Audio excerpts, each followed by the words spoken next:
نحمدہ ونصلی ونسلم علی رسولہ الکریم اما بعد فاعوذ باللہ من الشیطان الرجیم بسم اللہ الرحمن الرحیم۔ آج میں آپ کے سامنے سورہ زلزال کی آیت نمبر 4 سے لے کے 8 تک کا ترجمہ اور مختصر سی وضاحت بیان کروں گا۔ اللہ تعالیٰ نے اپنی لا ریب کتاب میں ارشاد فرمایا یومئذ تحدث اخبارہا، معنی یہ ہے کہ اس دن زمین اپنی تمام خبریں بیان کر دے گی۔ اب کیوں کرے گی؟ آگے وجہ بتا دی، بِأَنَّ رَبَّكَ أَوْحَىٰ، وہ وجہ یہ ہے کہ آپ کے رب نے اسے اسی بات کا حکم دیا ہے۔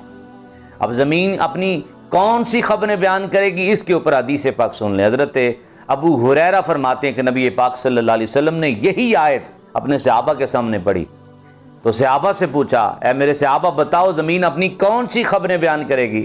صحابہ نے عرض کی یا رسول اللہ، اللہ اور اس کا رسول بہتر جانتے ہیں۔ نبی پاک صلی اللہ علیہ وسلم نے ارشاد فرمایا پھر سنو، زمین ہر اس عمل کے بارے میں بتائے گی جو آپ لوگ زمین پہ کرتے ہو۔ کوئی اچھا عمل کرے گا تو وہ بھی اللہ کے حکم سے اللہ کے حضور پیش کرے گی، اور جو کوئی برا عمل کرتا ہے وہ بھی، یہ زمین گواہ بنے گی تمہارے اعمال پہ۔ اسی لیے حضور نبی پاک نے ایک اور حدیث میں فرمایا لوگو زمین سے محتاط رہا کرو، کیونکہ اس کے اوپر کیا گیا چھوٹا یا بڑا عمل، اچھا یا برا عمل، یہ اللہ کے حضور پیش کرے گی۔ تو ہمارے اوپر زمین گواہ ہے، لہٰذا ہمیں اتنا غافل اور نادان نہیں بننا چاہیے کہ ہم جہاں پہ مرضی گناہ کر لیں اور ہم کہیں کہ ہمیں کوئی نہیں دیکھ رہا، زمین ہم پر گواہ ہے۔ اس پہ یہ قرآن اور اس پہ یہ حدیث یہ جو ہے نا وہ دلالت کر رہی ہے۔ بلکہ اس سے اگلی آیت پڑھیں، اللہ فرماتا ہے یومئذ یصدر الناس اشتاتا لیروا اعمالہم، اس دن جس دن لوگ پلٹ کے گروہ در گروہ اللہ کے حضور حاضر ہو جائیں گے اور مختلف حالتوں میں آئیں گے۔ علماء نے لکھا ہے کہ اللہ کے حضور جو پیش ہونے والے لوگ ہوں گے ان کی دو طرح کی حالتیں ہوں گی، کچھ لوگوں کے چہرے سیاہ ہوں گے اور کچھ لوگوں کے چہرے چمکتے ہوں گے۔ دعا مانگا کریں اللہ تعالیٰ چمکتے چہرے والوں میں ہمیں رکھے۔ نبی پاک صلی اللہ علیہ وسلم نے ارشاد فرمایا کل قیامت کے دن ہر کوئی اپنے آپ کو ملامت کر رہا ہوگا، نیکوکار بھی اپنے آپ کو ملامت کر رہا ہوگا، گناہگار بھی اپنے آپ کو ملامت کر رہا ہوگا۔ اب گناہگار تو گناہوں کی وجہ سے کر رہا ہوگا، نیکوکار کیوں کر رہا ہوگا؟ اس کی وجہ بھی حضور نے بتائی کہ نیکوکار اس بات پر ملامت کر رہا ہوگا کاش میں نیکیاں اور زیادہ کر لیتا۔ آج ہمارے پاس وقت ہے، اس وقت ملامت کرنے سے بہتر ہے آج ہم سوچ لیں ہم نے نیکیاں اکٹھی کرنی ہیں۔ نبی پاک صلی اللہ علیہ وسلم حضرت ابو ہریرہ سے فرمایا کرتے، ابو ہریرہ نیکی کو حقیر نہ سمجھنا، اگر کچھ نہ ہو سکے کم از کم کسی سے مسکرا کے مل لینا، یعنی چھوٹے چھوٹے عمل سے بھی ہمیں جو ہے نا وہ ثواب مل جائے گا۔ اور 7ویں اور 8ویں آیت میں اللہ فرماتا ہے فَمَن يَعْمَلْ مِثْقَالَ ذَرَّةٍ خَيْرًا يَرَهُ وَمَن يَعْمَلْ مِثْقَالَ ذَرَّةٍ شَرًّا يَرَهُ، جو کوئی ذرا برابر نیکی کرے گا وہ بھی دیکھ لے گا، جو کوئی ذرا برابر برائی کرے گا وہ بھی دیکھ لے گا۔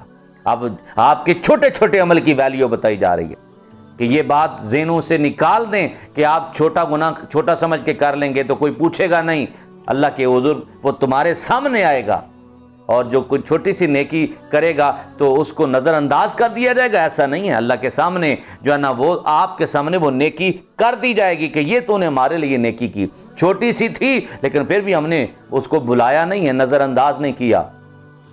اس لیے ذہن بنائیں کہ ہم نے چھوٹے سے چھوٹی نیکی بھی نہیں چھوڑنی اور چھوٹے سے چھوٹا گناہ بھی نہیں کرنا۔ اس کی وجہ بتاتا ہوں، حدیث پاک میں آتا ہے نبی پاک صلی اللہ علیہ وسلم نے ارشاد فرمایا بعض دفعہ بندہ کوئی اللہ کی خوشنودی کے لیے ایک جملہ کہتا ہے، حالانکہ اس کے نزدیک وہ معمولی سا ہے، لیکن اس کے بدلے اللہ تعالیٰ اس کے درجات بلند کر دیتا ہے۔ بعض دفعہ انسان چھوٹا سا گناہ کرتا ہے اور اس کو معمولی سمجھتا ہے اور اسی کے سبب سے اللہ تعالیٰ اسے جہنم میں ڈال دیتا ہے۔ اگر چھوٹے سے چھوٹا عمل اگر کوئی گناہ کا ہے تو وہ آپ کے لیے وبال جان بن سکتا ہے، لہٰذا اپنے آپ کو ٹھیک کرنا ہوگا، محتاط رکھنا ہوگا کہ ہم بڑے سے بڑے عمل بھی کریں نیکیوں کے اور چھوٹے سے چھوٹے عمل بھی کریں نیکیوں کے۔ اپنی زندگی کو سدھارنے کی کوشش کرنی ہے ہم نے کوئی نیکی نہیں چھوڑنی۔ یہ دیکھیں نا، آپ صبح سے لے کے شام تک چھوٹی چھوٹی نیکیاں ساتھ ملاتے چلے جائیں تو شام تک ایک پورا انبار لگ جائے گا نام اعمال میں نیکیوں کا۔ مسلمانوں کے لیے تو بڑے اعزازات ہیں کہ آپ اگر غلطی یا گناہ کر بیٹھے ہیں اور اس کے بعد آپ نے کوئی نیکی کی ہے یا کوئی اچھا عمل کیا ہے یا آپ پر کوئی مصیبت آ گئی ہے، بیماری آ گئی ہے، اللہ ان تمام تر نیکیوں اور ان تمام تر مصیبتوں کا صدقہ آپ کی خطائیں معاف کر دیتا ہے۔ تو بندہ مسلمان جب دنیا سے جانے لگتا ہے تو اس کے تو گناہ اکثر اس کی دنیا میں مصیبتوں کی وجہ سے ہی معاف ہو جاتے ہیں، بیماریوں کی وجہ سے معاف ہو جاتے ہیں۔ لہٰذا ہمیں سوچنا چاہیے کہ اللہ تعالیٰ نے ہمارے لیے بہترین سلسلہ رکھا ہے۔ آخری بات کرتا ہوں، ایک اعرابی حضور کی بارگاہ میں حاضر و عرض کی، یا رسول اللہ مجھے کوئی واعظ کیجیے۔ نبی پاک صلی اللہ علیہ وسلم یہی صورت پڑھی، سورہ زلزال۔ وہ اٹھ کے جانے لگا، عرض کرتا ہے حضور بس کیجیے، مجھے مزید واعظ کی ضرورت نہیں ہے۔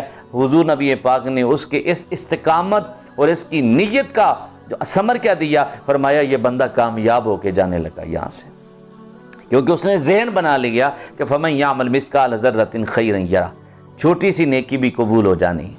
اگر اللہ پاک نے مہربانی کر لی تو چھوٹی سی نیکی ہی ہمارے لیے بخشش کا ذریعہ بن جائے گا۔ تو اس نے ذہن بنا لیا چھوٹی سے چھوٹی نیکی بھی نہیں چھوڑنی، آج کے بعد چھوٹے سے چھوٹا گناہ بھی نہیں کرنا۔ ہم نے بھی یہ ذہن بنانا ہے، انشاءاللہ زندگی اور آخرت کے معاملات آسان ہو جائیں گے۔ اللہ تعالیٰ ہمیں عمل کی توفیق عطا فرمائے۔ وما علینا الا البلاغ۔